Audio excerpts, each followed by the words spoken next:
Selamat pagi teman-teman semua, kakak-kakak semua. Perkenalkan nama saya Marsena Jesslyn Irawan dengan NIM 10202001 dari kelompok Poland dari angkatan 2020.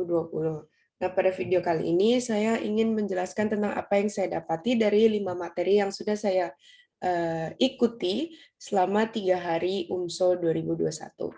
Jadi yang pertama, materi pertama adalah Knowing Me and Analysis SWOT yang dibawain oleh Kak Valentino Krisman Lehuri. Nah, dari materi Kak Ino, saya bisa belajar untuk menganalisis diri saya lebih.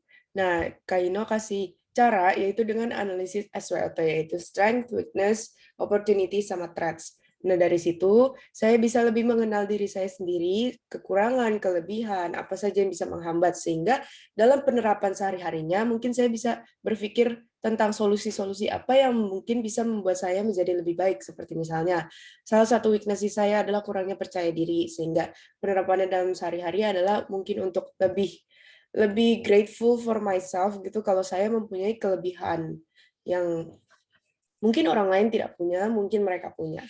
Nah, materi yang kedua di hari pertama adalah virtual leadership yang dibawain oleh Kaluki Darmawan.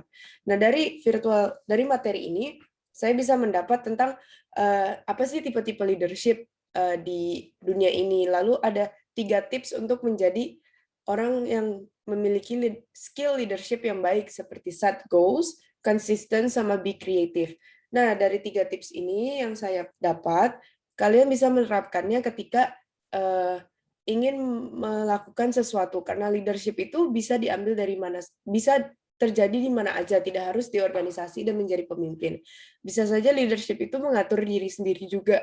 Nah, set goals, be creative, sama konsisten bisa diterapkan dalam kehidupan sehari-hari. Seperti misalnya kayak, kita ada kuliah nih, kita tahu ada kuliah, jadi kita harus bertanggung jawab atas akademik kita dengan cara set target apa yang kita ingin capai selama 1 minggu ke depan, atau 1 bulan ke depan, atau 1 tahun ke depan, dan sebagainya.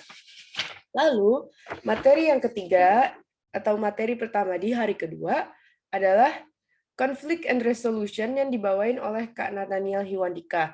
Nah, dari Conflict and Resolution ini, saya belajar bahwa konflik itu bisa terjadi di mana-mana. Tetapi semua konflik itu pasti ada jalan keluarnya, pasti ada resolusinya.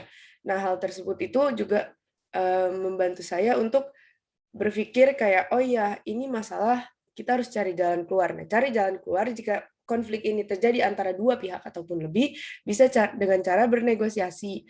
Nah, jadi misalnya kita di lingkungan rumah sedang berdebat dengan orang-orang di sekitar kita, bisa kita menggunakan cara negosiasi untuk mencapai keputusan yang win-win solution, atau at least yang dapat menguntungkan kedua pihak. Jadi yang paling baiklah solusinya. Itu yang bisa saya katakan untuk penerapannya dalam kehidupan sehari-hari.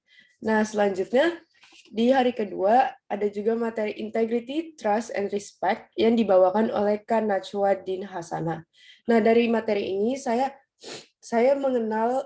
bisa mengetahui lebih lagi tentang integritas, trust, sama respect dari seorang pemimpin. Karena kayak ada beberapa pemimpin yang di-respect dan dipercayai oleh anggota-anggotanya, tetapi ada juga anggota pemimpin-pemimpin yang sama sekali tidak di-respect atau tidak dipercaya oleh anggotanya. Nah, dari situ saya bisa merefleksikan diri sendiri, saya merupakan tipe orang yang bagaimana, dan cara menanganinya itu bagaimana. Misalnya ada orang yang tidak percaya dengan saya atau tidak respect dengan saya bisa merefleksikan diri dengan melihat dari model teori perilaku dari kepemimpinan saya, seperti misalnya yang dengan cara DISC, yaitu dominance, influence, conscientiousness, sama steadiness.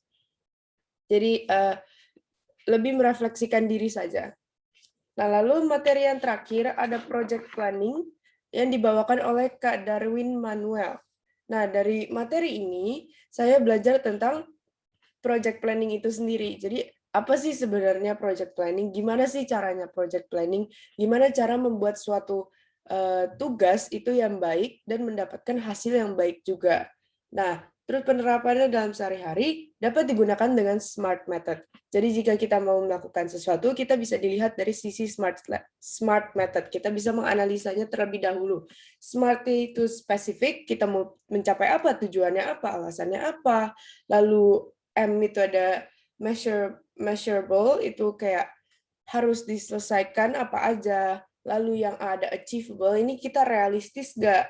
Habis itu ada relevan, jadi tujuannya itu harus konsisten. Jadi tujuan awal kita harus tercapai di hasil akhir kita, sama ada time bound yang men-set target. Misalnya minggu ini saya harus sudah selesai mengerjakan A, B, C, D, E. Lalu minggu depan saya bisa lanjut mengerjakan A, B, C, D, E.